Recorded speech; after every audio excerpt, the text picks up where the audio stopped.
ভালো না এবং রক্তাক্ত জনপদ হিসেবে সেগুলোকে দেখানো হয়। আর শুনুন, মানে আপনার সব ঘনিষ্ঠ।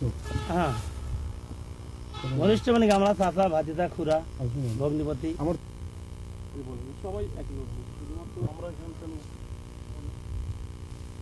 আপনাকে তো অনেক খুঁজে বের করলাম আমরা। তো আসলে আপনি এই এলাকায় কি করছেন? আমি এলাকায় দীর্ঘদিন ধরে যারা আত্মস্বজন হারা আহাজারি মানুষ, মা বোন ধর্ষিত হচ্ছে, তাদের শোকার্ত মানুষের মুখে হাসি ফোটানোর জন্য, যারা খুনের রাজনীতি করে, খুনলে হোলি খেলে, তাদেরকে আর খুন নয়, এখন নিরীহ মানুষদের মুখে সচেতন করে তাদেরকে খুনের প্রতিশোধ হিসেবে প্রতিরোধ করার জন্য সোশ্যাল অর্গানাইজেশন, সোশ্যাল মোটিভেশন হিসেবে কাজ করছি জাগ্রত জনতা নাম দিয়ে। কিন্তু পত্রিকা তো বলা হচ্ছে যে এটা জাগ্রত মুসলিম জনতা, এটা একটা মৌলবাদী সংগঠন, যেটা বিদেশিদের কাছে জানানো হয়েছে। তো আপনি কি আরো বলা হয়েছে যে আপনি জোর করে নামাজ রোজা করার জন্য জোর করছেন, এটা ঠিক কিনা? যে অভিযোগটি দেওয়া হয়েছে এটা একটা মিথ্যা, বানোয়াট এবং স্বার্থন্বেষী মহলের একটি স্বার্থ হাসিলের জন্য একটা যোগ সাদসী। এর সাথে আমার কোনো সম্পর্ক নাই। ইসলাম কাউকে জোরপূর্বকভাবে কোনো কিছু চাপায় দিতে আদেশ করে নাই। আমি একজন মুসলিম মুখে দাঁড়িয়ে আছে, তাই জাগ্রত মুসলিম জনতা আমরা নাম রাখেছিলাম। এর সাথে কোনো জঙ্গি, বিদেশি কোনো ইসলামী স্টাইলে যারা জঙ্গি বা মৌলবাদী নামে পরিচিত, তাদের সাথে আমার কোনো সম্পর্ক নাই এবং তাদের সাথে আমরা এগুলো বিশ্বাসও করি না। কারণ ইসলাম একটি শান্তি এবং সুষ্ঠু এবং সম অধিকার দিয়ে মানুষকে বাঁচার জন্য শিক্ষা দেয়।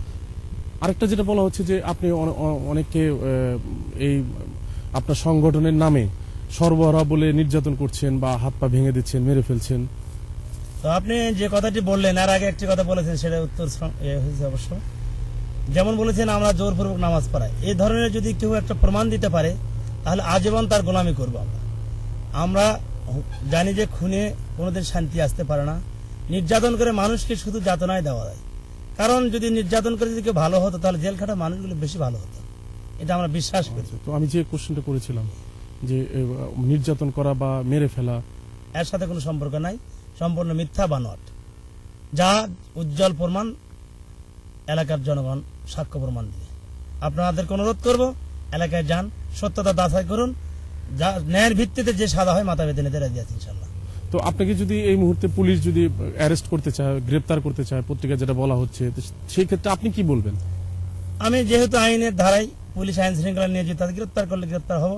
আমি যদি নির্দোষী হই এবং নির্দোষী বলে আমি দাবিদার, আমাকে গ্রেপ্তার করলে আমি আইনের মাধ্যমে দ্রুত চলে আসবো ইনশাল্লাহ। দলীয় কোনো সমর্থন পাচ্ছেন? সরকার দলের কোনো মন্ত্রী, এমপি বা কাদের সহযোগিতা? আমি কোনো রাজনীতি বা কোনো দলীয় পেটুয়া বা চামচা না। আমি সাধারণ মানুষদের মুখে হাসি ফোটানোর জন্য, আমার দীর্ঘদিনের শোক, এই শোককে ভস্মীভূত করার জন্য আমি লক্ষ্যে নেমেছি। আমি কোনো দলের, কোনো ব্যক্তির, কোনো রাজনৈতিক কোনো অঙ্গ সংগঠনের চামচা বা তোষামোদী নই। কিন্তু এই এলাকায় আমি নই, আমরা নই।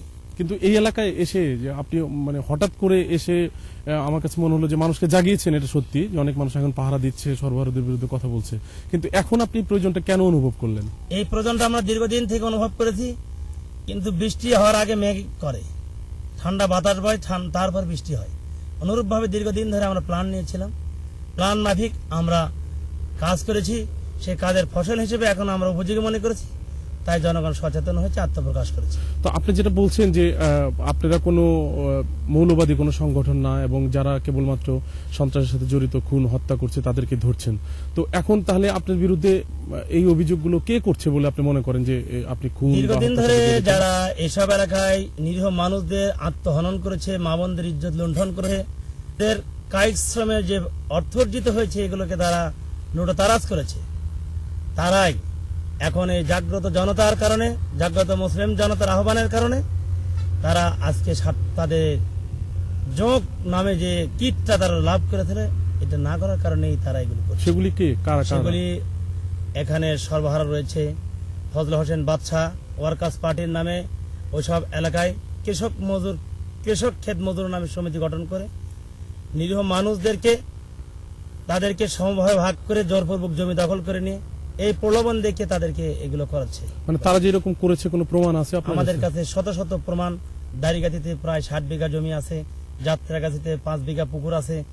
গোটা বাগমারা যদি আপনার মনে হয় সরজমিনে ল্যান্ড জরিপ করেন, আমার বিশ্বাস কয়েকশো একর জমি এরকম করে জোরপূর্বক তারা ন্যায়সঙ্গত অধিকার থেকে বঞ্চিত করে তারা কুক্ষিগত করেছে মাত্র গুটি কয়েক মানুষ।